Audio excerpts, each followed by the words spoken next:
దేవుని పరిశుద్ధ నామానికి మహిమ కలుగునుగాక. సేవకులందరికీ నా హృదయపూర్వకమైన వందనాలు.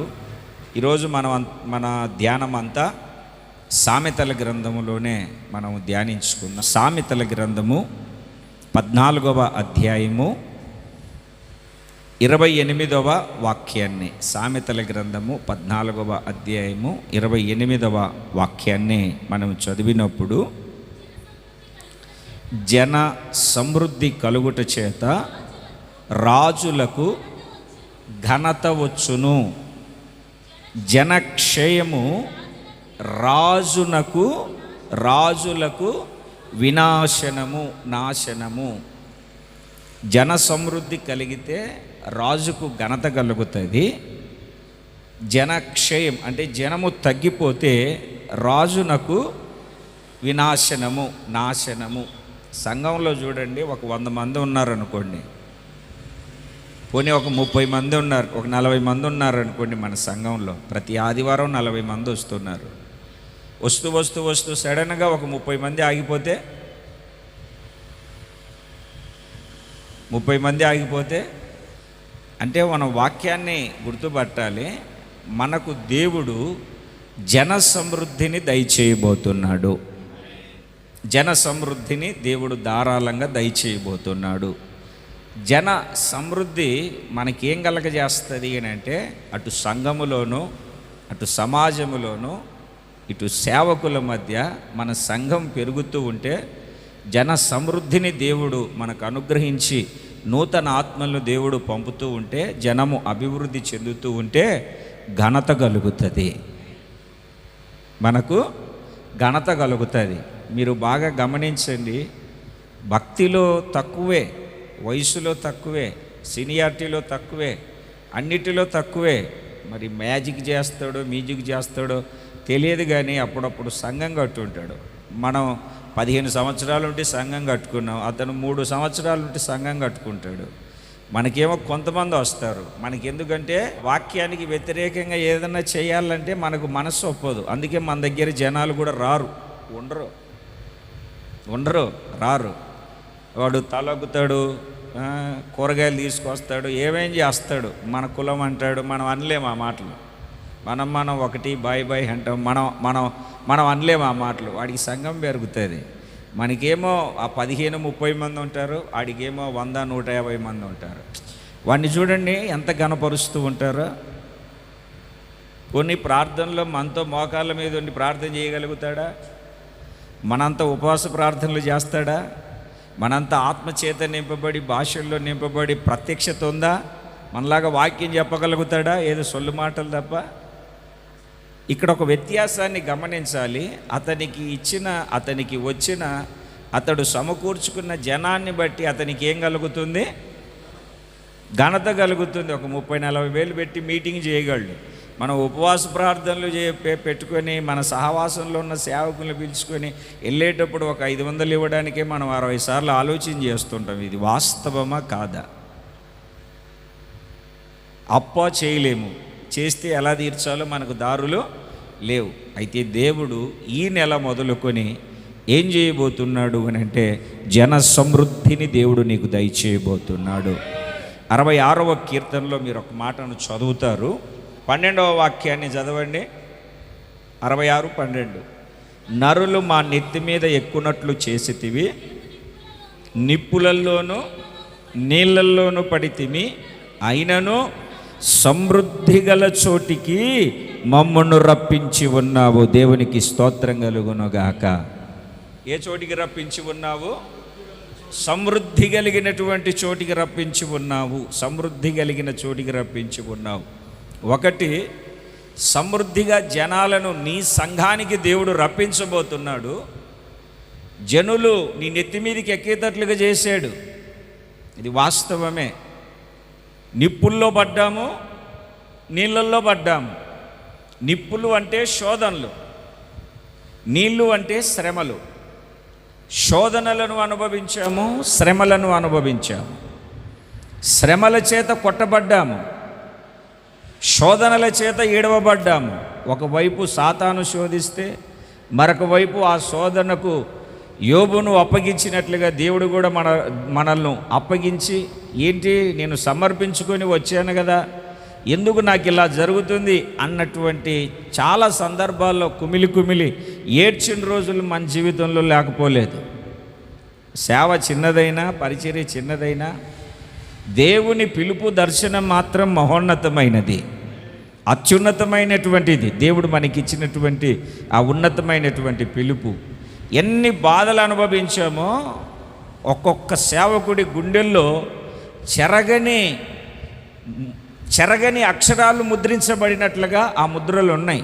మనకు తెలుసు, ఎంత చెట్టుకు అంత గాలి అని లోకంలో ఒక సామెత ఉన్నట్టుగా, నీ సంఘానికి తగ్గట్టుగా, నీ కుటుంబానికి తగ్గట్టుగా, నీ పరిస్థితికి తగ్గట్టుగా ఎవరిని చేయి జాపి అడుక్కోలేము. ఆర్థికమైనటువంటి ఇబ్బందులు, ఒక్కొక్కసారి అన్నం తినక, ఒక్కొక్కసారి పిల్లలకు అన్నం పెట్టలేక, ఇట్లాంటి శోధనలు, శ్రమలు, వీటన్నిటి మధ్యలో మనం నలగొట్టబడ్డాం. జనులు నెత్తి మీదకి ఎక్కారా? నిప్పుల్లో పడ్డామా? నీళ్ళల్లో పడ్డామా? దీని అన్నిటికీ కారణం ఏంటో తెలుసా? ఆకాశంలో మబ్బట్టిందంటే అర్థం ఏమిటి? వర్షం కురవబోతుంది. అది దీవెనకరమైనటువంటి వర్షం. జనులు నెత్తి మీదకి ఎక్కారు, నీళ్ళల్లో పడ్డాం, నిప్పుల్లో పడ్డాం. తర్వాత ఆయన అంటాడు, సమృద్ధి కలిగినటువంటి చోటికి దేవుడు నడిపిస్తూ ఉన్నాడు. ఎన్ని శోధనలు, జనులు నెత్తి మీదకి ఎక్కిన, ఎన్ని శ్రమల చేత మనం కొట్టబడిన, ఈడవబడిన, మన పరిచర్యను దేవుడు ఘనపరచడానికి ప్రారంభించాడు. మన పరిచర్యను దేవుడు విశాలపరచబోతూ ఉన్నాడు. సమృద్ధిని నీ పరిచర్యలో చూడబోతున్న రోజును దేవుడు ప్రారంభించాడు. సమృద్ధి కలుగునుగాక, సమృద్ధి చేత మన పరిచర్యలు విస్తరింపబడునుగాక. జన సమృద్ధిని దేవుడు కలగజేసి నిన్ను గణపరచబోతున్నాడు. ఇంతకాలం ఆ నరులు మన నెత్తి మీదకి ఎక్కి మనతో ప్రార్థన చేయించుకొని మేలు పొందిన వాళ్ళే మనలను ఎదిరించి వెక్కిరించి మాట్లాడారు. నెత్తి మీదకి ఎక్కారు, నిప్పుల్లో పడ్డాం, కాలిపోయాం, నీళ్ళల్లో పడ్డాం, మునిగిపోయాం. ఏది ఏమైనా దేవుడు ఒకటే చెప్తున్నాడు, సమృద్ధి గల చోటికి దేవుడు నడిపించాడు. ఇక మీదట దేవుని యొక్క వాక్యాన్ని ఆలకిస్తూ ఉన్నటువంటి దేవుని బిడ్డలారా, సామెతల గ్రంథంలో మనం మూలవాక్యాన్ని చదివితే 14:28లో జన సమృద్ధి కలుగుట చేత రాజులకు ఘనత వచ్చును. దేని ద్వారా అని అంటే జన సమృద్ధి కలుగుట చేత, జన సమృద్ధి వచ్చుట చేత. అపోస్తుల కార్యముల గ్రంథము 9వ అధ్యాయము, అపోస్తుల కార్యముల గ్రంథము 9వ అధ్యాయము 31వ వాక్యాన్ని మనం చదివితే, కావున యూదయ, గలిలయ, సమరయ దేశములందంతటా సంఘము క్షేమాభివృద్ధి నొందుచు, ఒకటి కింద ఫుట్నోట్లో కట్టబడుచు సమాధానము కలిగి ఉండెను, మరియు ప్రభువునందు భయమును పరిశుద్ధాత్మ ఆదరణ కలిగి నడుచుకొనుచు విస్తరించెను. దేవునికి స్తోత్రం కలుగునుగాక. మన సంఘము, మన పరిచర్య దేవుడు ఏం చేయబోతున్నాడంటే కట్టబోతూ ఉన్నాడు. ఇంతకాలం సంఘముతో శ్రమలు, వేదనలు, ఎదురాటలు, పోరాటాలు, ఇబ్బందులు, వీటన్నిటి మధ్యలో ఈరోజు ఎందుకో జీవము కలిగినటువంటి దేవుడు నీ పరిచర్యను పలు ప్రాంతాలకు తీసుకెళ్ళబోతున్నాడు. ఎక్కడికంట? యూదయ, గలిలయ, సమరయ. ఒక్క చోటే కాదు, ఉన్న చోటే కాదు. ఎంకన్నా ఎక్కడేసావురా గొంగలే? అక్కడే వేసాను. వేసింది కదులుతుందా? కదలదు. అయితే ఇప్పుడు మన పరిచర్య ఏమవబోతుంది అని అంటే, పరిచర్య సరిహద్దులు విశాలపరచబడబోతూ ఉన్నాయి. పలు ప్రాంతాల్లో దేవుడు మంచి బ్రాంచీలను నీకు దయచేయబోతూ ఉన్నాడు. యూదయ సొంతంది, గలిలయ వేరేది, సమరయ అన్యజనులు. అన్ని ప్రాంతాలు ఆక్రమించుకొనున్నట్లుగా నీ పరిచర్య సరిహద్దులను విశాలపరచబోతున్నాడు. జన సమృద్ధిని దేవుడు దయచేయబోతున్న రోజు విస్తరించునుగాక. విస్తరించునుగాక. గొల్లగూడెంలోనే అని చెప్పాడు అభిషేక్ పాస్టర్ గారు. ఆగిరిపల్లిలో కూడా పరిచర్యను ప్రారంభించాలని అడుగులు వేయి. అద్భుతమైనటువంటి రీతిగా దేవుడు నీతో కూడా నడుస్తాడు, నీ పరిచర్యను విస్తరింపజేస్తాడు. దేవునికి స్తోత్రం కలుగునగాక. మనం కూడా అటు కానీ ఇటు కానీ ఎటో ఒకటు పాకిపోవడమే, అనేక బ్రాంచీలను దేవుడు ఏర్పాటు చేయడమే. ఈ సహవాసం కోసం నేను ప్రార్థన చేస్తూ ఉన్నప్పుడు దేవుడు చెప్పాడు, బ్రాంచీలను ఖచ్చితంగా సేవలో ఈ మెల్కీసెదెకు యాజక సమూహంలో ఉన్న ప్రతి సేవకుడికి దేవుడు దయచేయబోతున్నాడని చెప్పాడు. ఆయన ఇవ్వబోతున్నాడు, ఆయన ఇస్తాడు. ఆయన ఇస్తే అద్భుతంగా ఉంటుంది. అక్కడ చూడండి, యూదయ, గలిలయ, సమరయ దేశములందంతటా సంఘము క్షేమాభివృద్ధి అనకు, కింద ఫుట్నోట్లో ఉన్నది కలిపి చెప్పు. సంఘము కట్టబడుచు సమాధానము కలిగి ఉండెను, విస్తరిస్తుంది. పరిశుద్ధాత్ముని ఆదరణ నీ సంఘం మీదికి దిగి రాబోతుంది. ప్రభువు భయాన్ని కూడా దేవుడు పుట్టించబోతూ ఉన్నాడు. మన భయం ఏం చేయలేదు, మన భయం కుదరదు. ప్రభువు తన భయాన్ని, ప్రభువు అంటే వాక్యము, వాక్యం అంటే ప్రభు, వాక్యము ద్వారా భయాన్ని పుట్టించబోతున్నాడు. నీ దగ్గర తల ఎత్తుకొని తలబిరుసుగా మాట్లాడి నీకు వ్యతిరేకంగా ఆలోచన చేసే ప్రతి ఒక్కడు భయపడి తలదించుకునేటట్లుగా దేవుడు నీ పరిచర్యను కట్టబోతూ ఉన్నాడు. ఆయన కట్టునుగాక, నిలబెట్టునుగాక. నీ సంఘము కాదు, నీ సంఘాలను దేవుడు కట్టునుగాక. జన సమృద్ధిని దేవుడు మనందరికీ దయచేయునుగాక. ఏమనుకోకుండా చేతులు రెండు పైకెత్తి ఒక్క 5 సార్లు ఆమెన్ ఆమెన్ ఆమెన్ అని చెప్పండి. Amen amen amen amen amen. ఆయన కట్టునుగాక, సమృద్ధి జనమును నడిపించునుగాక, జన సమృద్ధి కలగజేసి దేవుడు నిన్ను ఘనపరుచునుగాక. రాజులైన యాజక సమూహంలో ఉన్న సేవకుడా, నీ సేవను, నా సేవను, మనందరి సేవను ప్రభువు విస్తరింపజేయునుగాక. అది విస్తరించునుగాక, విశాలపరచబడునుగాక. ఎక్కడైతే అవమానపడ్డామో, ఎక్కడైతే తలదించుకున్నామో, ఎక్కడైతే ఓడిపోయామో, ఎక్కడైతే మనం కురిగిపోయామో అక్కడ దేవుడు విస్తరింపజేయునుగాక. జన సమృద్ధి వలన శత్రురాజుకే భయం పుట్టేటట్టుగా చూడండి. మీరు నిర్గమకాండంలో ఒక మాటను చదువుతారు, ఒక్కొక్క పాయింట్ ఒక్కొక్క వారం చెప్పుకోవచ్చు మీరు చక్కగా ఆలోచన చేసుకుంటే. నిర్గమకాండము 1వ అధ్యాయము 12వ వాక్యాన్ని మీరు చదివినప్పుడు, 1వ అధ్యాయము 12వ వాక్యం, అయినను ఐగుప్తీయులు వారిని శ్రమ పెట్టిన కొలది వారు విస్తరించి ప్రబలిరి గనుక. 7వ వాక్యాన్ని కూడా చదువు. ఇశ్రాయేలీయులు బహు సంతానము గలవారై అభివృద్ధి పొంది విస్తరించి అత్యధికముగా ప్రబలిరి. వారున్న సంఘాలు, మీ సంఘాలను దేవుడు నింపునుగాక. కట్టుకున్న సంఘాలు, మందిరాలు విస్తరించేటట్టుగా దేవుడు కార్యాన్ని జరిగించునుగాక. ఆమేన్. నిన్నంటే వర్షం పడింది కానీ పోయిన ఆదివారం, అటు పోయిన ఆదివారం ఈ మందిరం సరిపోలే. ఇంకా కొంతమంది రాలేదు, వాళ్ళంతా వస్తే ఇంకా బయట నిలబడాల్సిందే. దేవుడు ఏం చేయబోతున్నాడు? ఏం చేయబోతున్నాడు? ఆ మాటను చదవండి. 7వ వాక్యం చాలా అద్భుతంగా ఉంది. బహు సంతానము గలవారై అభివృద్ధి పొంది విస్తరించి అత్యధికముగా, నీ సంఘములో అత్యధికముగా ప్రబలబోతూ ఉన్నారు, వర్ధిల్లబోతూ ఉన్నారు. అద్భుతమైనటువంటి రీతిగా దేవుడు విస్తరింపజేయబోతున్నారు. మీరున్న ప్రదేశమంతా నీ సంతానముతో, నీ సంఘముతో నిండునుగాక, నిండునుగాక, సమృద్ధిగా నింపబడునుగాక. శ్రమ పెట్టే కొలది, శ్రమలు కలిగే కొలది, అమ్మో శ్రమలు ఉన్నాయంటే దేవుడు నన్ను మర్చిపోయాడేమో, విడిచిపెట్టాడేమో అని మనం అంటున్నాం. సాతానుగాడు ఫరో ఏం చేశాడో తెలుసా?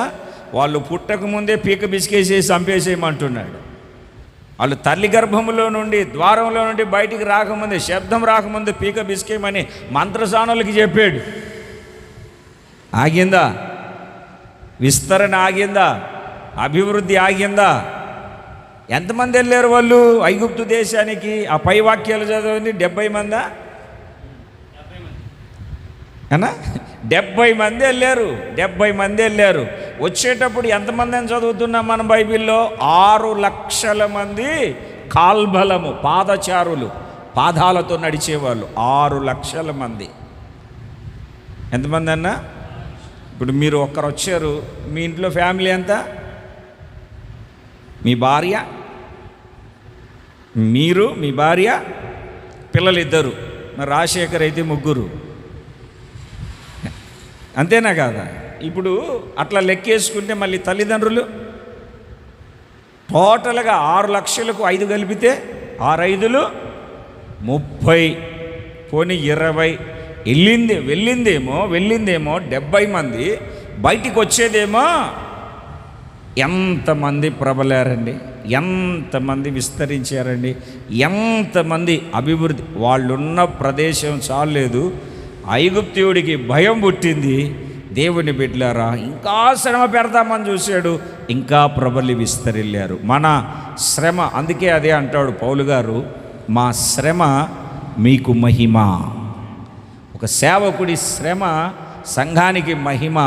భయపడద్దు, దేవుడు విస్తరింపజేయబోతున్నాడు. మీరున్న ప్రదేశాలన్నీ నింపబడబోతూ ఉన్నాయి. ఇంకా వాక్యం లోతుల్లోనికి వెళ్ళి యాషావు యాకోబు ఇద్దరు కలుసుకొని ఉన్నప్పుడు వాళ్ళు కలిసి నివసించే భూమి మొరపెట్టిందంట. అయ్యో ఈ భారాన్ని నేను, ఆ మాటను కూడా మీరు చదవండి ఆదికాండంలో. ఎందుకు సబ్జెక్టులో మీకు ఉపయోగపడుతుంది, చెప్పుకోవచ్చు చక్కగా. ఆదికాండం 36వ అధ్యాయం అనుకుంటున్నా. ఆదికాండం 36వ అధ్యాయము 7వ వాక్యం. వారు విస్తారమైన సంపద గలవారు గనక వారు కలిసి నివసింపలేకపోయిరి.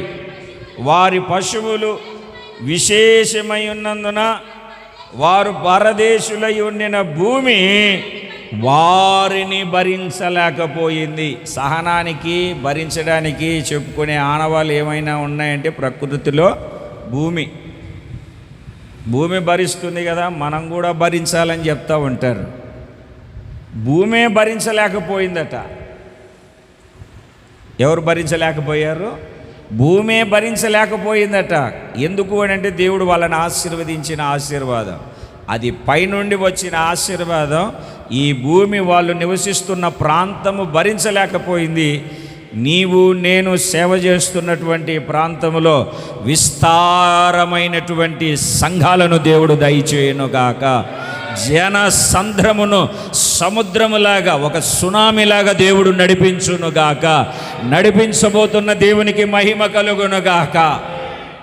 ఇక్కడ నాకు ఒక దర్శనం ఉంది. దగ్గర 2009లో ఇక్కడికి వచ్చాను. వేరే సంఘంలో 5 సంవత్సరాలు చేశాను. అక్కడ మీటింగ్, అక్కడ 5 సంవత్సరాలు సేవ చేశాను. అక్కడ 2014లో సపరేట్ అయిపోయాను. 14-15 సేవ లేదు. 2016లో మీటింగ్ పెట్టాం.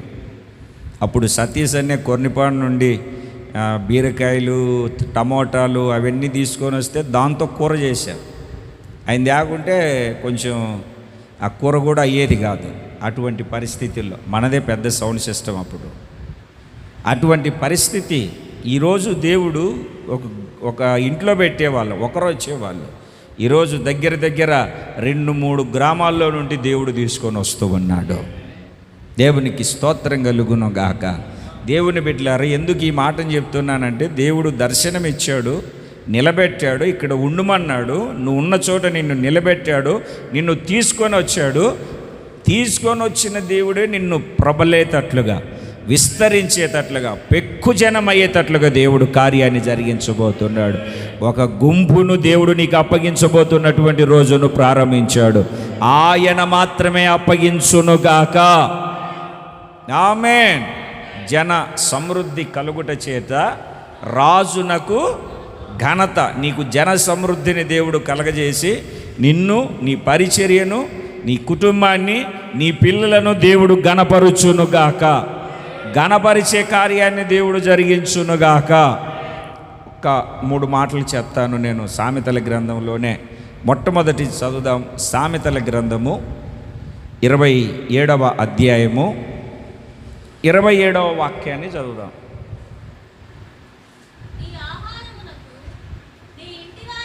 అందరు తినేసి బైబిల్ తీస్తేనే కదా అర్థమయ్యేది. అన్న తీసారా?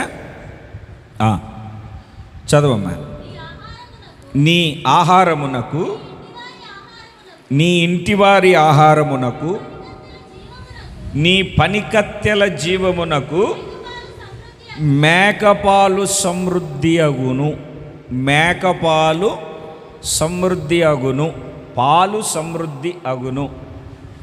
జన సమృద్ధి మాత్రమే కాదు సేవకుడా, నీకు పాలను కూడా దేవుడు సమృద్ధిగా దయచేయబోతూ ఉన్నాడు. పాలు అంటే అర్థం ఏమిటంటే భాగము. పాలు అంటే భాగము. బాగా గమనించండి. పాలు అంటే భాగము. కొరింథీ పత్రికలో మొదటి పత్రిక 9వ అధ్యాయంలో మందను గాచిన వాడు పాలు తాగకుండునా అని మనం చదువుతాం. మందను గాచిన వాడు పాలు తాగకుండునా అని మనం చదువుతాం. అంటే దాని అర్థం ఏమిటి? ఇప్పుడు నువ్వు సంఘ పరిచర్య చేస్తున్నావు కదా, దేవుని యొక్క పని చేస్తున్నావు కదా, మందను కాస్తున్నావు కదా, మందను మేపుతున్నావు కదా, వాక్యం అనే ఆహారాన్ని పెట్టి మందను పోషిస్తున్నావు కదా. మందను పోషిస్తూ ఉన్నప్పుడు ఆ మంద పాలు ఒకవేళ ఇప్పటి వరకు నువ్వు అనుభవించలేకపోతున్నావేమో, దేవుడు ఆ పొదుగును విస్తరింపజేసి ఆ పొదుగులో నుండి వస్తూ ఉన్నటువంటి పాలు మందను కాస్తున్నటువంటి నీవే త్రాగేటట్టుగా దేవుడు సహాయాన్ని చేయబోతున్నాడు. ఇంతకాలం నువ్వు ఎంత ప్రయాసపడినా, ఎంత చెప్పినా, నువ్వు ఆకలితో ఉన్నా, ఇబ్బందితో ఉన్నా, నీ సంఘం నిన్ను పట్టించుకోకుండా విడిచిపెట్టింది. ఇప్పుడు దేవుడు వాళ్ళను దర్శించి మాట్లాడబోతూ ఉన్నాడు.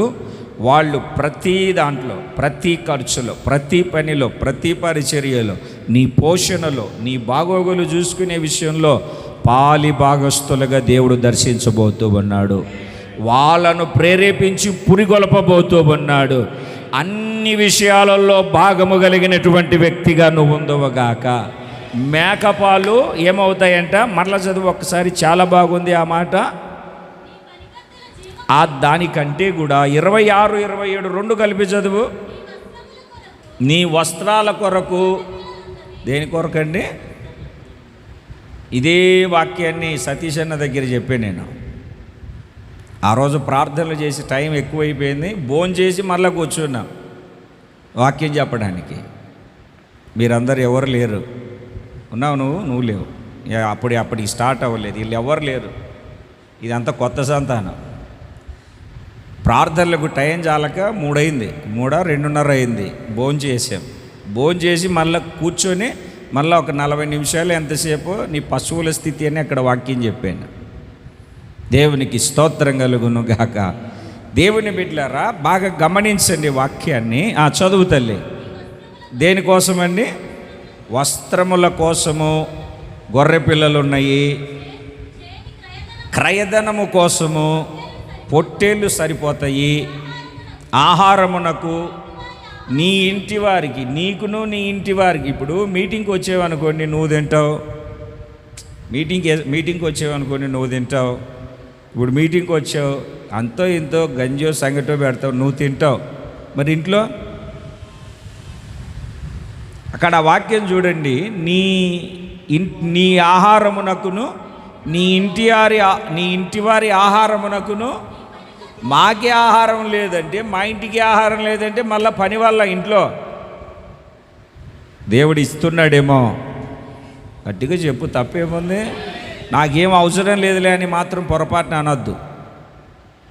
ఒకప్పుడు చేసే ప్రార్థన ఏంటో తెలుసా? ప్రభువా, నాకు ఎక్కువ వద్దు, చెప్పు, ఎక్కువ వద్దు, అదే సామెతల్లో నేను 2 మనువులు దయచేస్తున్నాను. అబ్బా, ఎవరో ప్రసంగం చెప్తే దానికి మనం ఉద్రేకమైపోయి, ప్రభు నాకు ఎక్కువ వద్దు నాయన, మరి అటని తక్కువ వద్దు నాయన, ఏ రోజు కూడా ఆ రోజు అని ప్రార్థన చేసుకున్నాం, అదే బతుకుతున్నాం. అది తప్పని నేను చెప్పట్లేదు, అడగండి, అడుగుబాటి కంటే. మరి ఆయన ఇస్తానన్నప్పుడు తీసుకోవడానికి నీకు నాకేంటి రోగం? నాకు ఎక్కువ వద్దు మాట్లాడండి, నాకు ఎక్కువ వద్దు, ఈ దొంగ ప్రసంగాలు మనకొద్దు. మనకు సమృద్ధి కావాలి, ఎందుకంటే మనం చాలా చోట్ల పరిచర్యలు చేయాలి, అనేకులకు మనం సహకారులుగా ఉండాలి. దేవుడు సమృద్ధి చేత నింపునుగాక. నీ పని కత్తెల కొరకు జీతమును మేకపాలు సమృద్ధిగా దేవుడు దయచేయబోతూ ఉన్నాడు. నీ బట్టలకు, నీ క్రయధనానికి, అంటే ఖర్చులకి క్రయధనానికి, ఒక విడుదల పొందడానికి, క్రయధనము అన్నప్పుడు విడుదలకు, క్రయధనమునకు, ఇంకా నీకు, నీ ఇంటి వారికి, నీ పని కత్తెలకు సమృద్ధిగా దేవుడు ఆహారాన్ని దయచేయబోతున్నాడు. కోదవ ఉండదు, వాళ్ళని అడిగితే బాగుంటుంది, వీళ్ళని అడిగితే బాగుంటుందని లాజిక్తో చేయగలిగినటువంటి సేవ కాదు మనకు. దేవుడు సమృద్ధిని దయచేయబోతున్నాడు. సమృద్ధి చేత దేవుడు మనలో నింపబోతూ ఉన్నాడు. ఆత్మీయ స్థితిలో దేవుడు సమృద్ధిని ఇవ్వబోతూ ఉన్నాడు. ఆర్థికంగా సమృద్ధిని దేవుడు దయచేయబోతున్నాడు. అనేకులకు ఇచ్చి సహకరించే వారిగా దేవుడు మనల్ని నిలబెట్టబోతూ ఉన్నాడు. దేవుడికి స్తోత్రం కలుగును గాక. మేకపాలు అంటే దేవుడు నీకు బాగానే ఇవ్వబోతూ ఉన్నాడు. ఇంకా ఇర్మియా గ్రంథంలో, యెషయా గ్రంథంలో నీకు రావాల్సిన భాగాలు అవి ఇవి చాలా విషయాలు ఉంటాయి. సమయం కాదు గనక నేను అలా చెప్పుకుంటూ వెళ్ళిపోతున్నాను. దేవుని బిడ్డలారా, అయితే నువ్వు చేయాల్సినటువంటి ఒక్క పని ఉంది, అది చదవండి మీరు. 23వ వాక్యం, సామెతల గ్రంథం 27వ అధ్యాయము 23వ వాక్యాన్ని మీరు చదవండి. మీరు చేయాల్సిన, నీ పశువుల స్థితి జాగ్రత్తగా తెలుసుకో. నరసాపురంలో చెప్పాను అనుకుంటే, ఇదే అబ్రాం గారి చర్చిలోనా? నీ పశువుల స్థితి జాగ్రత్తగా తెలుసుకో. నీ పశువుల స్థితి జాగ్రత్తగా తెలుసుకో. నీ మందల యందు మనస్సు ఉంచు. అంటే ఇక మీదట ఆ బిజినెస్ చేద్దామా, ఈ బిజినెస్ చేద్దామా, కమిషన్ వ్యాపారం చేద్దామా, పెళ్ళి సంబంధాలు కుదురుద్దామా, ఈజీగా అయిపోయేది ఏముంది? ఆడపిల్లలు మగపిల్లలతో మాట్లాడి కుదిరిస్తే మన కమిషన్ మనకు వస్తుంది కదా. 5%, 1% కూడా రాదు నీకు. 1% కూడా రాదు పెళ్ళిళ్ళు అని మనం వెళ్తాం తప్ప ఆతృతతో రాదు. అది చేసేవాళ్ళది, అది వేరు. అంత కఠినంగా, అంత అబద్ధాలు ఆడి మనం చేయలేము, మన వల్ల అవ్వదు, అందుకే మనకు రాదు. అవన్నీ చేయనవసరంలే. నీ మందను, నీకు ఇచ్చిన సంఘాన్ని, ఏమండి, పనికి వెళ్తే ఎన్ని రోజులు, ఎంతసేపు పని చేయాలి? 500 లేదా 1000 రూపాయలు కూలి ఇస్తాడు. లేదంటే వాచ్మెన్ డ్యూటీకి వెళ్ళామనుకో, నెలకు 15,000. ఉప్పులో ఏంటి, వేడి నీళ్ళకు సన్నీళ్ళు అంటూ ఉంటాం కదా. వాచ్మెన్ డ్యూటీకి వెళ్ళామనుకోండి, 10,000 ఇస్తాడు నెలకు. ఎన్ని గంటలు చేయాలి డ్యూటీ? 8 గంటలు. పోనీ 3 షిఫ్ట్లు, 12 గంటలు వద్దులు, 8 గంటలు చేయాలా లేదా? ఆడు చెప్పింది అంతా. 8 గంటలు ప్రార్థన చేస్తే మనం ఎందుకు చేస్తాం? సెల్ ఫోను ఏళ్ళు ఇట్లా అంటూ ఉండాలి. హలో అని ఎవరికన్నా ఫోన్ చేయాలి. కొంచెం ఇబ్బందిగా ఉంది, టీచర్ అమ్మ గారి ఇంటికి వెళ్తే బాగుంటుంది, పరిచయం అయింది మొన్న బస్ స్టాండ్లో మీటింగ్లో.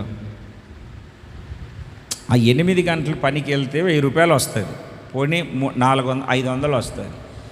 అదే ఇంట్లో ఉండి ప్రార్థన చేస్తే 8 గంటలు ఇస్తాడా? ఈడ పోయిన నెల కాక అటు పోయిన నెల కూడా మీకు చెప్పినట్టున్నాను, నాకు డబ్బులు అవసరం, 30,000 రూపాయలు కావాలి, చేతిలో ఏం లేదు, బియ్యం కూడా తేలేదు అనుకుంటా. ఆ రోజు గోధుమ పిండి ఉంటే దాంతోనే రొట్టెలు చేసుకొని తిన్నాం.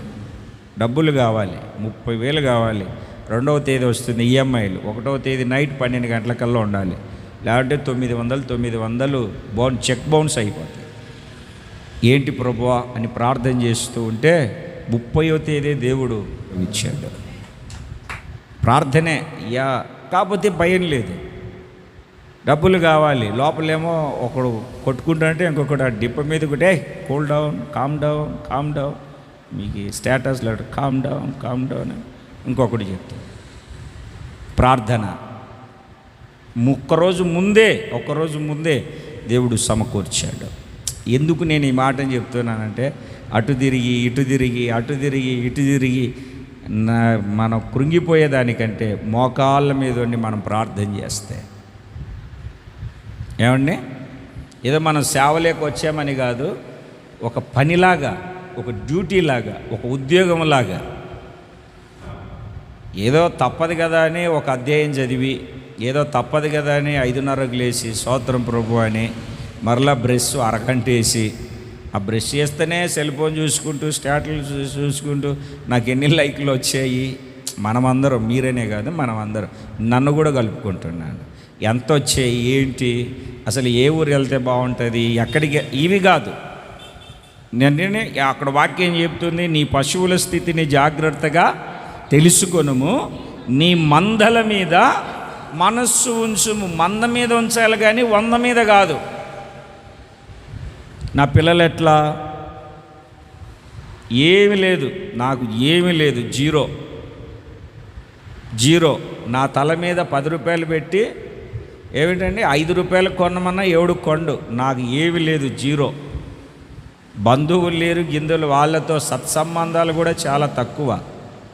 ఎంత వచ్చినా సేవ పరిచర్యలో ఖర్చు పెడుతూ ముందుకు వెళ్తూ ఉంటాను. నా పిల్లల భవిష్యత్తు ఏంటి,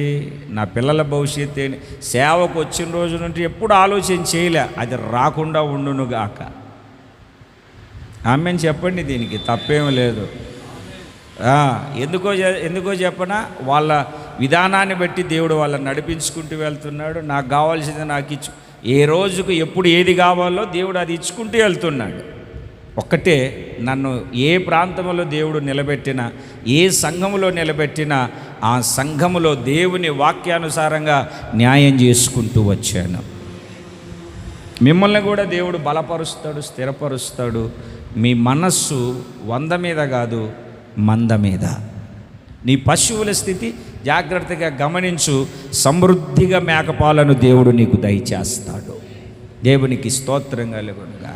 యాకోబును గురించి 33 ఆదికాండం 33వ అధ్యాయము, మంద మీద మనస్సు ఉంచే స్థితిని, మంద మీద మనస్సు ఉంచే స్థితిని మనము జాగ్రత్తగా చదివితే, ఆదికాండం 33వ అధ్యాయం 13వ వాక్యాన్ని ఒక్కసారి చదవండి. పిల్లలు గుర్తుపెట్టుకున్నానా, పసిపిల్లలనియు, గొర్రెలు, మేకలు, పశువులు పాలిచ్చేవని నా ప్రభువునకు తెలియను. ఒక్క దినమే ఒడిగా తోలితే ఆ మందంతా చచ్చిపోతుంది.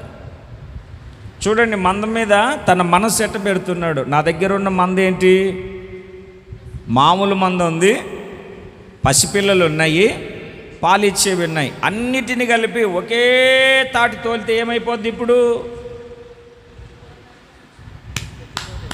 ఏమవుతుంది? చచ్చిపోతాయి. ఎంత బలవంతుడు యాకోబు, దేవదూతతో పోరాడినవాడు. దేవదూతతో పోరాడడం అంటే మాటల, మందను తోలలేడా? వాళ్ళ అన్నతో చెప్తున్నాడు, లేనా స్లోగా తోలుతాను, నెమ్మదిగా తోలుతాను, నేను ఒకేసారి తోలడం. అంటే తన మంద మీద ఎంత ఆలోచన కలిగి ఉన్నాడో చూడండి. మనం కూడా చాలా జాగ్రత్తగా ఒట్టి మేకని ఎలా చూడాలి, ఎంత మేత వేయాలి, పసిపిల్లల్ని నడిపించాలా, భుజం మీద పెట్టుకోవాలా, రొమ్మున ఆంచుకోవాలా, పరిస్థితి ఏంటి? ఎత్తుకోవాల్సిన దాన్ని ఎత్తుకుంటూ, భుజం మీద పెట్టుకోవాల్సిన దాన్ని భుజం మీద పెట్టుకుంటూ, నడిపించవలసిన వాటిని మెల్లగా, అంటే అక్కడ ఒక నడిపింపును మనకు నేర్పుతున్నాడు. పోయిన నెలగా పోయిన నెల మందకాపరి యాకోబును గురించి మనం విన్నాం విషయాలు. మందకాపరి యాకోబును గురించి మనం విన్నాం, యూట్యూబ్లో ఉంది, మరలా ఒకసారి వినొచ్చు మీరు ఆ వాక్యాన్ని.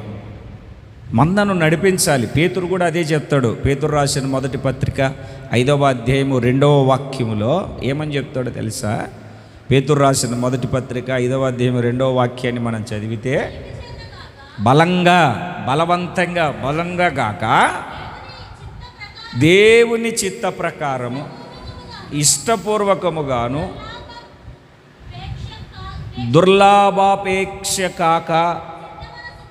దుర్లాభాపేక్షతో కాక సిద్ధ మనసుతోనూ మీ మధ్యనున్న దేవుని మందను పై విచారణ చేయుచు దానిని కాయండి. బలిమితో కాదు, ధనాపేక్షతో కాదు.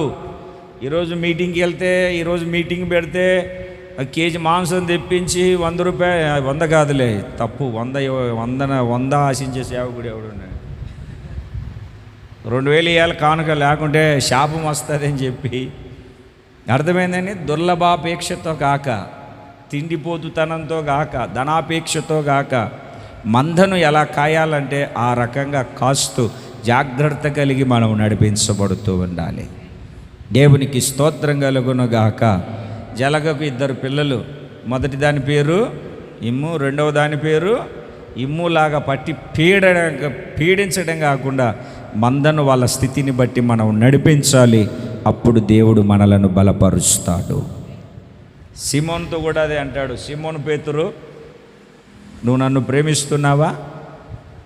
ప్రేమిస్తున్నానయ్యా. అయితే నా గొర్రె పిల్లల్ని కాయ్, మేపు. నన్ను ప్రేమిస్తున్నావు రెండోసారి, అవునయ్యా కాయ్.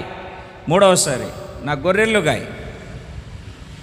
సేవకుడికి ఉండే ఒక లక్షణం ఏమిటంటే, సమృద్ధి పాలల్లో మనం భాగం పొందుకోవాలంటే నీ మనస్సు మంద మీద ఉండాలి. నీకు ఇచ్చిన ఆత్మల స్థితిని ఎప్పటికప్పుడు నువ్వు దర్శనం కలిగినటువంటి సేవకుడిగా దర్శనములు చూస్తూ వాళ్ళని హెచ్చరిక చేస్తూ నడిపించాలి. అబ్బాయి అది మంచిది కాదు, రాత్రి దేవుడు చూపెట్టాడు. వాళ్ళ గురించి ప్రార్థన చేస్తే, అయ్యో నా బిడ్డలు సంఘం మీద బాధ్యత కలిగి ఉన్నారు కదా అని దేవుడు కూడా వాళ్ళని గురించిన ఒక దర్శనం మనకి ఇస్తాడు. వాళ్ళు వస్తే వస్తారు, చేస్తే చేస్తారు, నాకేంట్లేని వదిలేస్తే అర్థమైందంటే వాళ్ళు ఏ గుంటూరో, ఏ గుడివాడో, ఏ నంబూరో చూసుకుంటారు. లేకుంటే ఏ నరసాపురం, ఏ బెంగళూరు, ఏదో ఒకటి చూసుకుంటాడు. మనము ఆ స్థితిని కలిగి వాళ్ళ కోసం ప్రార్థన చేసి వాళ్ళ కోసం ఆ అనుభవం మనం కలిగి ఉన్నప్పుడు దేవుడు మనలను మన ఆత్మీయ స్థితిలో సమృద్ధి అయినటువంటి మార్గాలలో దేవుడు బలపరిచి స్థిరపరిచి మనల్ని నడిపిస్తాడు. దేవునికి స్తోత్రం కలుగును గాక. జన సమృద్ధి మాత్రమే కాదు, సమృద్ధి మేకపాలను దేవుడు నీకు దయచేయబోతున్నాడు. నీకు ఏమిటండి? నీ క్రయధనానికి, నీ బట్టలకు, నీ క్రయధనానికి, నీకు, నీ ఇంటి వారికి, ఏమిటండి నీ పనికత్తెలకు సమృద్ధిగా మేకపాలను దేవుడు దయచేస్తాడు. ఈ నెల నిన్ను సమృద్ధిలోనికి నడిపించే నెల. ఈ నెల సమృద్ధిలోనికి దేవుడు నిన్ను నడిపిస్తూ ఉన్నటువంటి నెల. సమృద్ధిని దేవుడు నీకు దయచేయును గాక. సమృద్ధి కావాలి అని అంటే నువ్వు చేయాల్సింది ఒకటి, నీ మనస్సు ఏమిటండి? నీ ఆలోచన సంఘ క్షేమాభివృద్ధి కొరకై ఉండాలి.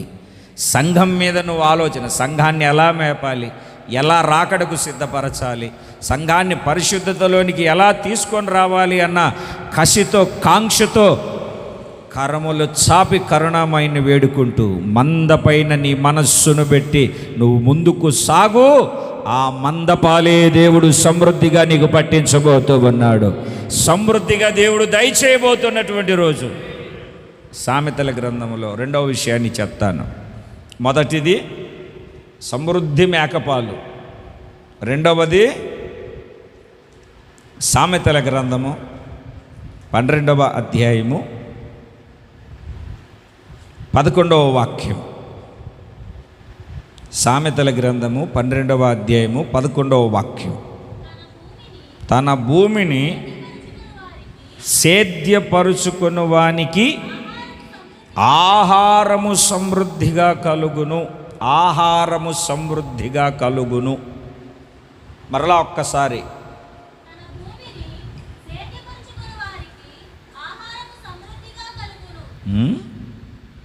వారికినా వానికినా? మరి వారికి అంటావును. మరలా ఒక్కసారి,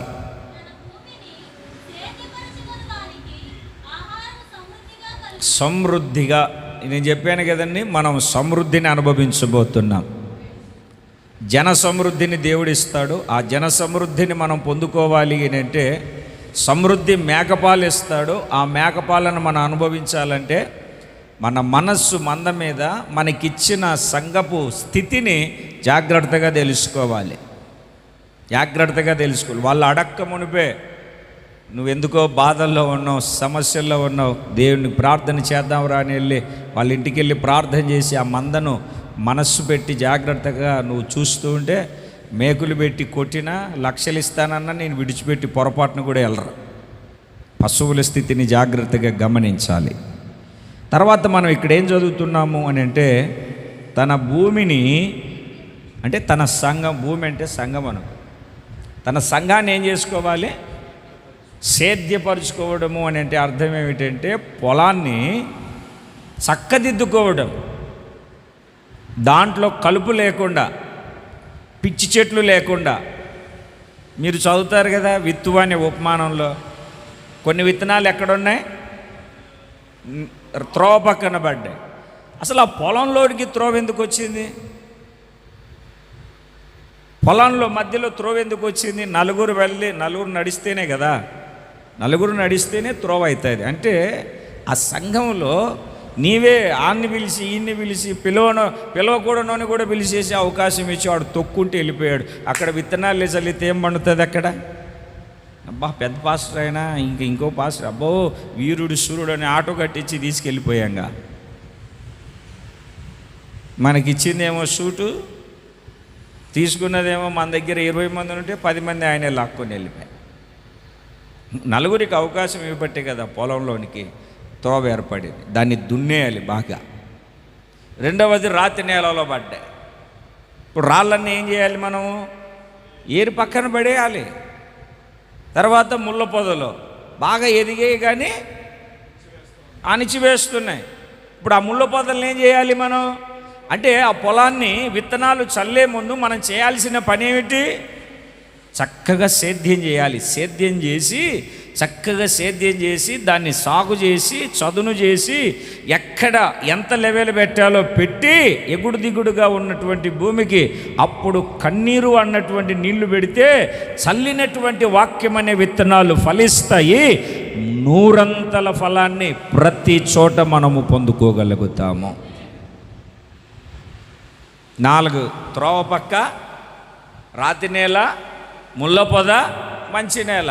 25% మనం అనుభవిస్తున్నాం. ఒక మాటలో చెప్పాలంటే 25% మనకు ప్రతిఫలం వస్తుంది.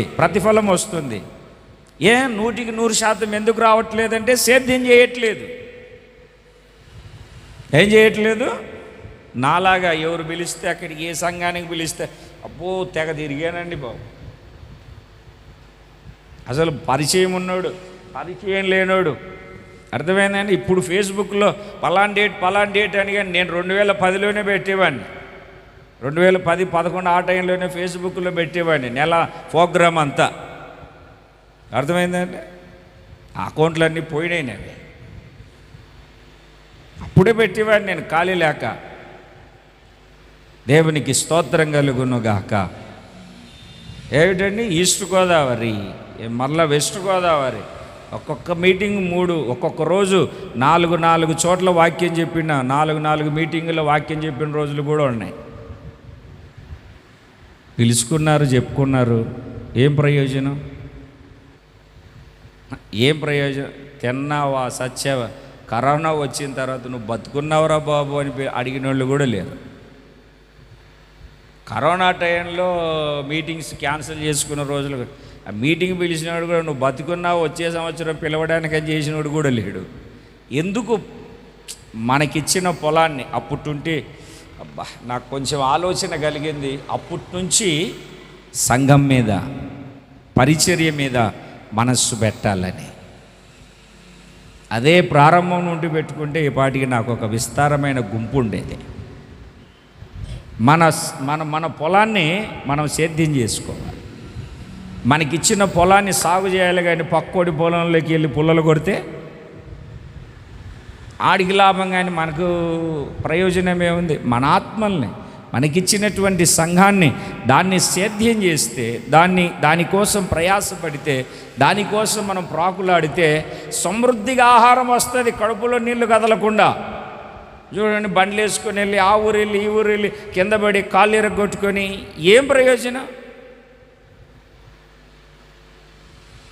చెప్పండి, ఒకసారి చెప్పండి. ఇంచుమించు ఈ కాలికి 4 సార్లు, ఈ కాలికి ఒక్కసారి. అర్థమవుతుందండి?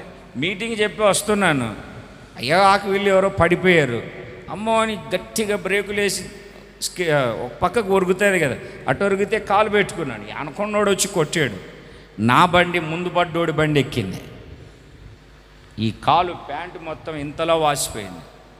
పట్టుకొని వెళ్ళి అక్కడ కూర్చోబెడితే ఆ పక్కింటి ఆమె కూల్ వాటర్ తీసుకొచ్చి కాలు మీద పోసిన తర్వాత తగ్గింది. నాకు వీళ్ళు సేవ చేశాను కదా, అక్కడ తెలిసిన విశ్వాసులు వాళ్ళు నర్సులు గాను కాంపౌండర్లు కానీ చేశాను. ఫోన్ చేస్తే ఇంటికి తీసుకెళ్ళి ఇంజెక్షన్ వేసారు. ఆ రోజు బీపీ ఎంతైందంటే సొక్క ప్యాంటు తడిసిపోయింది, బీపీ డౌన్ అయిపోయి.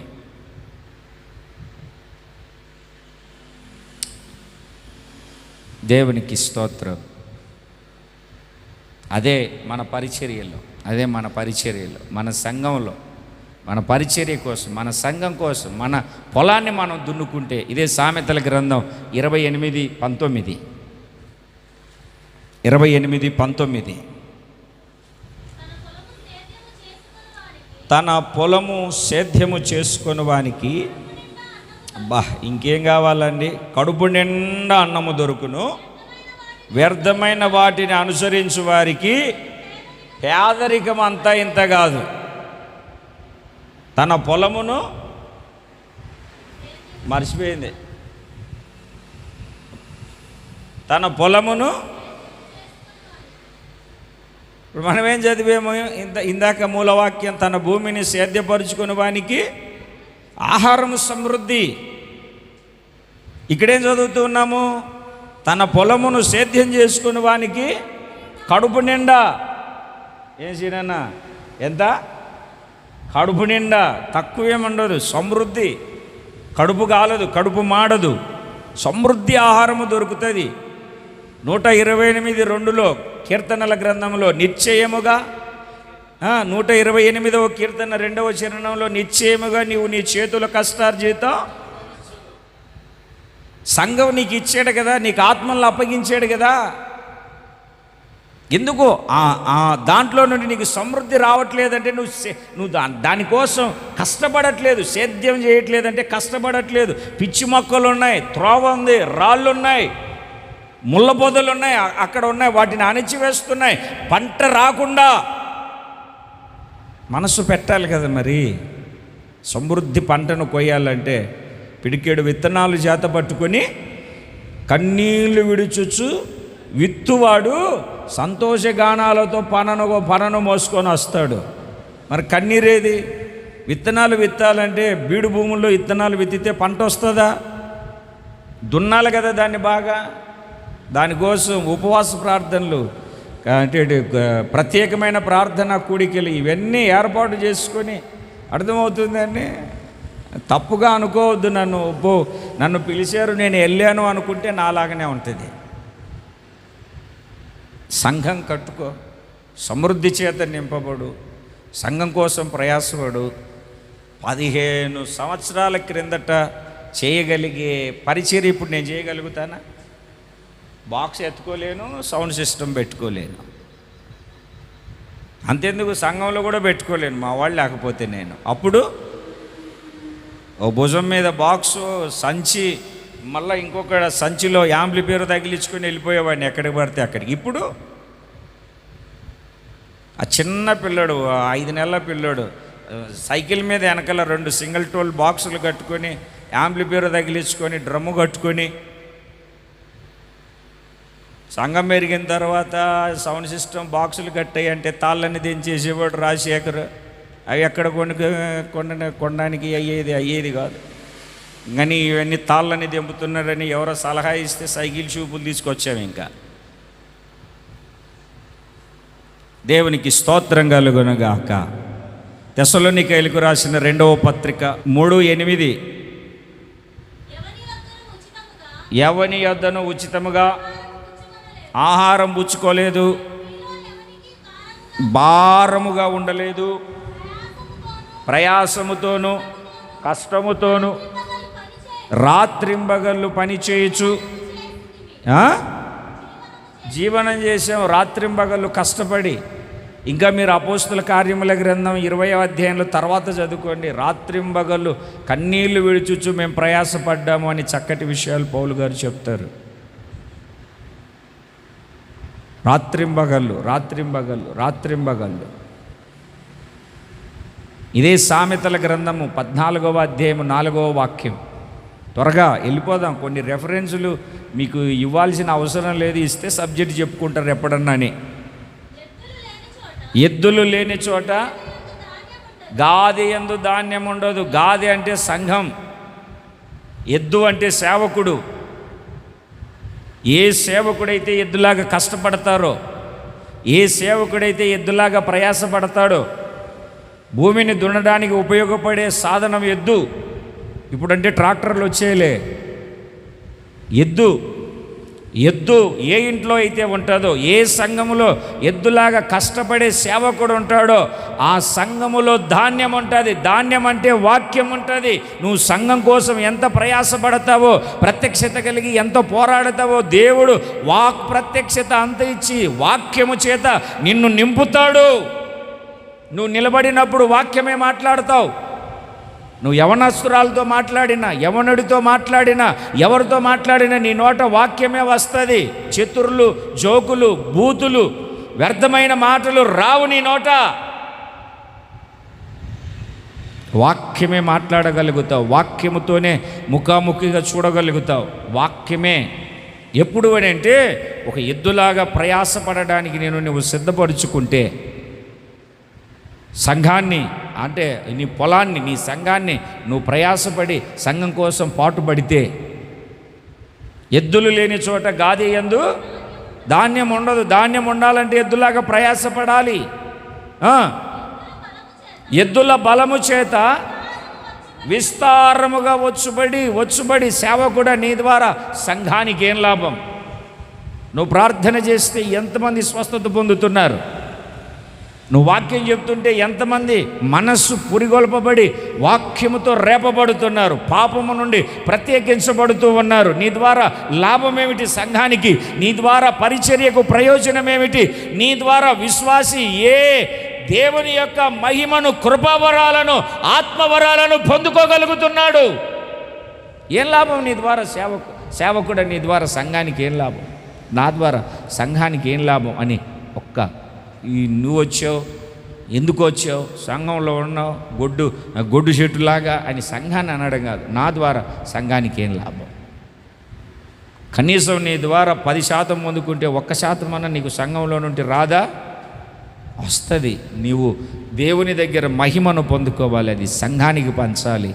అప్పుడు సంఘము చదును చేయబడుతుంది, సేద్యము చేయబడుతుంది, సమృద్ధి ఆహారాన్ని పొందుకోగలుగుతాం. ఇదే సామెతల గ్రంథం 13వ అధ్యాయం 23వ వాక్యాన్ని ఒక్కసారి చదవండి, ముందుకు వెళ్ళిపోదాం. బీదలు సేద్యపరుచు కొత్త భూమి విస్తారముగా పండును. కొత్త భూమి, పాత భూమి కాదు, కొత్త భూమి అంటే బ్రాంచి. ఆమెను రావట్లేదు మీకు? రాదులేండి, అదే సరిపోద్ది మాకు. అదే దాన్నే చూసుకుంటూ దాన్నే తిప్పుకుంటూ ఉండే. మరలా ఒక్కసారి, బీదలు సేద్యపరుచు కొత్త భూమి విస్తారముగా పండబోతుంది. నేను చెప్పాను కదా ప్రారంభంలోనే, యూదయ, గలిలయ, సమరయ. అలాగనే నీకు క్రొత్త భూమిని దేవుడు దయచేయబోతున్నాడు, నూతన సంఘాన్ని దయచేయబోతున్నాడు. దాన్ని బాగా సేద్యపరుచు. ఎలా ఎవరు సేద్యపరచాలంటే బీదలు సేద్యపరచాలి. బీదలంటే అహంకారం, అహంభావం, పొగరు, నేను పాస్టర్ని, నేను యాక్టర్ని, నేనంటే తెలుసా, బైబిల్ చేతిలో ఉంది కానీ లేకుంటే ఏదో ఉందని, ఇవన్నీ ఏం లేకుండా ఖాళీ చేయబడి పేదవాడి వైపోయి, బీదవాడి వైపోయి నువ్వు సంఘానికి పరిచర్య చేసేవనుకోండి, అది సమృద్ధి సమృద్ధిగా ఆహారాన్ని నీకు దయచేస్తుంది. విస్తారముగా పండుతుంది క్రొత్త భూమి. దేవుడు నీకు క్రొత్త భూమిని దయచేయునుగాక.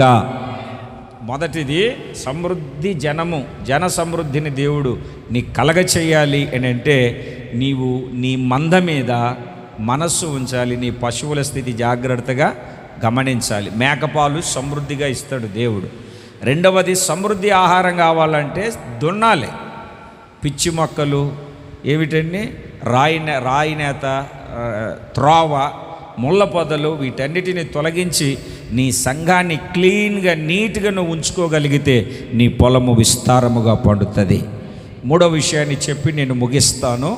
ప్రార్థన చేసుకుందాము. సామెతల గ్రంథము 3వ అధ్యాయము 10వ వాక్యం. ఈ ఒక్కటి చెప్పి నేను ముగిస్తాను.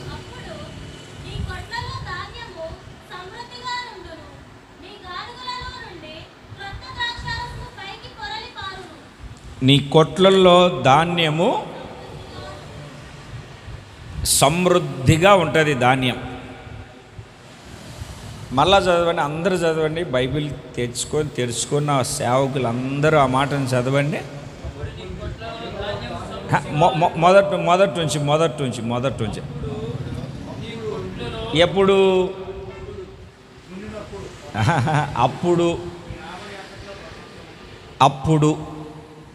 అప్పుడు అంటే ముందు ఏదో చెప్పాడు. అంటే 10వ వాక్యంలో అప్పుడు అన్నాడంటే నువ్వు 9వ వాక్యం నుండి స్టార్ట్ చేయాలని. నీ రాబడి అంతటిలో ప్రథమ ఫలమును నీ ఆస్తిలో భాగమును ఇచ్చి యెహోవాను ఘనపరచు. అది అప్పుడు గ్రామర్ బాగా మనం గుర్తుపట్టాలి, లేకుంటే సబ్జెక్టు పోద్ది. అప్పుడు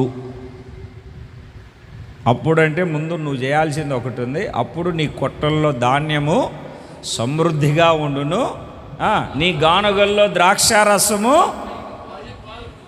పొర్లి పారును. పొంగదు, పొర్లి పారుతుంది. ఇక పొర్లి పారుతూ ఉంటుంది. అంటే నీకు కావలసిన దానికంటే అధికమని, నీకు కావాల్సిన దానికంటే అత్యధికమని అది పారుతూనే ఉంటుంది. అదొక ప్రవాహములాగా మార్చబడుతుంది. అప్పుడు నీ ఆస్తిలో భాగం అంటే నీకు వచ్చే దాంట్లో ప్రథమ ఫలము కానీ దశమ భాగము కానీ నీవు దేవునికి చెల్లించినప్పుడు, మీరు ఇంటికి వెళ్ళిన తర్వాత సేవకులే గనక మలాకి గ్రంథము 3వ అధ్యాయము 8, 9, 10 వాక్యాలు చదివితే, నా యొద్ద మీరు దొంగతనం చేస్తూనే ఉన్నారు అంటాడు ప్రభు మలాకి గ్రంథములో. మేము నీ దగ్గర ఎప్పుడు దొంగలేమయ్యా అంటే అక్కడ వాక్యం ఏమంటో తెలుసా? దశమ భాగములను ప్రతిష్ఠితార్పణములను మీరు ఇయ్యక దొంగతనం చేశారు అంటాడు. అందుకే మీరు శాపగ్రస్తులు అవుతున్నారు, మీకు దీవెనేమీ రావట్లేదు. నా మందిరంలో ఆహారం వండునట్లుగా 10వ భాగం ఇవ్వండి, నేను ఆకాశపు తలుపులు తెరచి పట్టజాలనంత విస్తారమైన దీవెనలు. ఏమిటండి? నా మందిరంలో ఆహారం వండునట్లుగా 10వ భాగం అంతా నా మందిరపు నిధిలోనికి తీసుకొని రండి. దీన్ని చేసి మీరు నన్ను శోధించండి, అంటే ప్రార్థన చేయండి, నేను అడగండి, విసిగించండి, నన్ను శోధించండి. నేను ఆకాశపు వాకిళ్లను విప్పి పట్టజాలనంత విస్తారమైన దీవెనలు కృమ్మరిస్తాను. అంటే ఇప్పుడు దశంభాగం వాళ్ళు ఎవరంట? చెప్పండి మీకు కొంచెం గట్టిగా. ఎవరండి? నాకు వచ్చింది కొంతే కదా, నాకు వచ్చేది ఇంతే కదా అనకూడదు. పొరపాటున కూడా అనకూడదు. నీకు వచ్చింది కొంతైనా అదే నమ్మకం. కొంచెం కాదు, మిక్కిలి కొంచెములో నమ్మకముగా, మిక్కిలి కొంచెములో నమ్మకంగా, అక్కడే నీ నమ్మకత్వం కనబడుతుంది. నీ ధనం ఎక్కడున్ననో నీ మనస్సు అక్కడ ఉంటుంది. అందుకే మిక్కిలి కొంచెములో నువ్వు నమ్మకంగా ఉన్నప్పుడు నమ్మదగిన దేవుడు ఉన్నతమైన ఆశీర్వాదాన్ని కలగజేస్తాడు. దేవునికి స్తోత్రం కలుగునగా. ఆ ఫిలిప్పి సంఘంతో కూడా అదే అంటాడు, నేను కానుకలను ఆశించి చెప్పట్లేదు, మీ లెక్కకు విస్తార ఫలము రావాలి. విస్తార ఫలాన్ని మీరు సంపాదించుకోవాలి. 7వ నెలలో ఉపవాస కూడికలు పెట్టాలా? వద్దులే. 10వ నెలలో ఉపవాస కూడికలు పెట్టాలా? డిసెంబర్లో క్రిస్మస్ పెట్టుకోవాలా? 31st చేసుకోవాలా? చేసుకోవాలి లేదా? మరలా మార్చిలోనో ఏప్రిల్లోనో ఏవో ఒక చిన్న చిన్న మీటింగులు పెట్టుకోవాలా? ఈ లెక్కలు లేవా? ఇవన్నీ చేయాలని లేదా? మరి ఈ లెక్కలన్నీ మీరు అధిగమించాలంటే మీరేం చేయాలి? దేవునికి ఇవ్వాల్సింది నమ్మకంగా దేవునికి ఇవ్వాలి. దేవుడు ధారాళంగా ద్వారాలు తెరుస్తాడు. నువ్వు బిగపట్టే కొలది నీకు దరిద్రం కలుగుతుంది, వెదజల్లే కొలది అభివృద్ధి కలుగుతుంది. మూట తీసుకొచ్చి విత్తనాలు కట్టి ఇక్కడ పెట్టు, 10 సంవత్సరాలు ఉన్నా అట్లాగనే ఉంటాయి.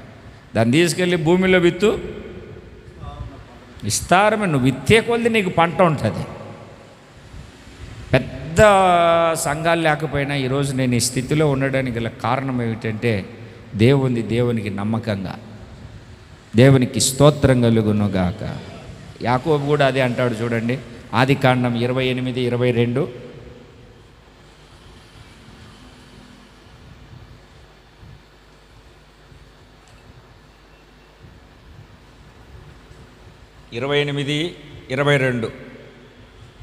అక్కడ ప్రార్థన చేసుకున్నాడు బేతేల్లో.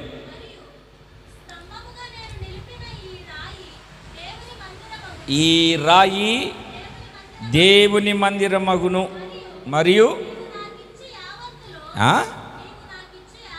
ఒత్తు కూడానా అంటే చిన్న చిన్నవి విడిచిపెట్టచ్చు, పెద్ద కాదు. యావత్తు కూడా ఉందా? యావత్తు అంటే ప్రతి దాంట్లో నువ్వు నాకు ఇచ్చే ప్రతి దాంట్లో 10వ వంతు నిశ్చయముగా నీకు చెల్లిస్తానని ఏం చేశాడండి? ఎంత అయ్యాడు? అట్లా మొక్కుకొని వెళ్ళి ప్రార్థన చేసిన తర్వాత ఒక చేతి కర్రతో పట్టుకొని యోర్ధాను దాటి మరలా యువతలికి వచ్చి చెప్తున్నాడయ్యా, ఈ యోర్ధాను దాటేటప్పుడు చేతి కర్రతో వెళ్ళాను, 2 భార్యలు, 11 మంది పిల్లలు, ఆల్రెడీ గర్భంలో రాహేలుకు బెన్యామీన్ లోపల ఉన్నాడు, కుమార్తెలు ఉన్నారు, 2 మంది దాసదాసీలు. ఏదో జ్యేష్ఠత్వం కొట్టేస్తే మా నాన్న ఆస్తిలో ఒక భాగం ఎక్కువ వస్తుందేమో. 5 ఎకరాల పొలం ఉంటే పెద్దోడికి 3 ఎకరాలు, చిన్నోడికి 2 ఎకరాలు అనుకున్నాడు. ఇప్పుడు దేవుడు ఆశీర్వదించిన తర్వాత సగం ఆస్తి అన్నకు గిఫ్ట్ ఇచ్చాడు. సగం గిఫ్ట్ ఇచ్చి నాకు కావాల్సి నాకు కూడా ఉంది తీసేసుగా. ఒకప్పుడు అదే ఆస్తి కోసం ప్రాకులాడి మోసం చేసుకొని మేక శర్మం కప్పుకొని నేను యాశావును అని చెప్పి అబద్ధాలాడినవాడు దేవుడు ఆశీర్వదించి సగం ఆస్తి అలా ఇచ్చేసాడు అంతే. ఎందుకో తెలుసా? యావత్తులో దేవునికి ఇస్తానని తీర్మానం చేసుకున్నాడు, ఇచ్చేవాడు గనక. ఆ అనుభవం వాళ్ళ తాతలో ఉంది, అబ్రహాములో ఉంది. మెల్కీసెదెక్కి 10వ భాగం ఇచ్చాడు. ఆ అనుభవం ఉంది, వాళ్ళ తాతకు ఉంది. వాళ్ళ తాతకుంటే వాళ్ళ నాన్నకు కూడా ఉన్నట్టే కదా, వాళ్ళ నాన్నకుంటే ఈయనకు కూడా వచ్చిందే కదా. అందుకే ఆశీర్వదించబడ్డాడు. చివరిగా ఒక మాటను చదివిస్తాను. చాలా విషయాలు ఉన్నాయి, అది వద్దులేండి. సంఘానికి మీరు మంచి ఉపదేశం చేసుకోవచ్చు. సమృద్ధి అని. మేకపాలు సమృద్ధి, ఆహారము సమృద్ధి, ధాన్యము సమృద్ధి, అన్ని సమృద్ధి. దేవునికి స్తోత్రం కలుగునుగాక. ధాన్యము అంటే అర్థం ఏమిటంటే ఆశీర్వాదమని. ధాన్యం అంటే ఆశీర్వాదమని, సమృద్ధిగా దేవుడు ఇస్తాడు. సంఖ్యాకాండము 18:26 సెలవిచ్చాను. ఇట్లనుము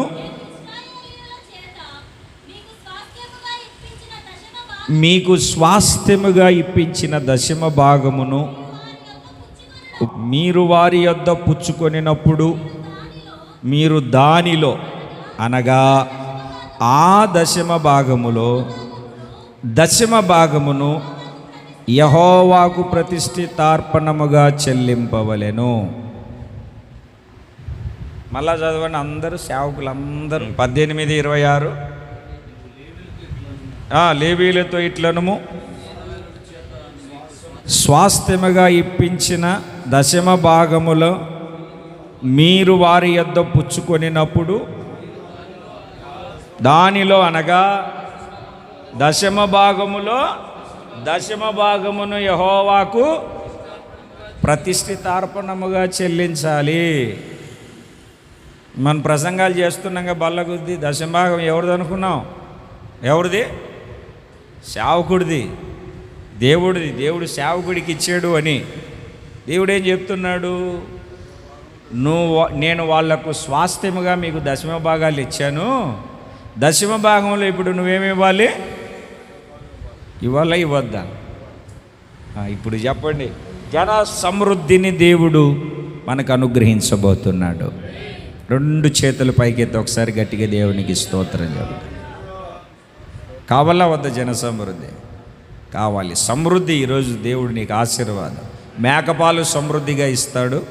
పశువుల స్థితిని, మందను నువ్వు జాగ్రత్తగా గమనించు.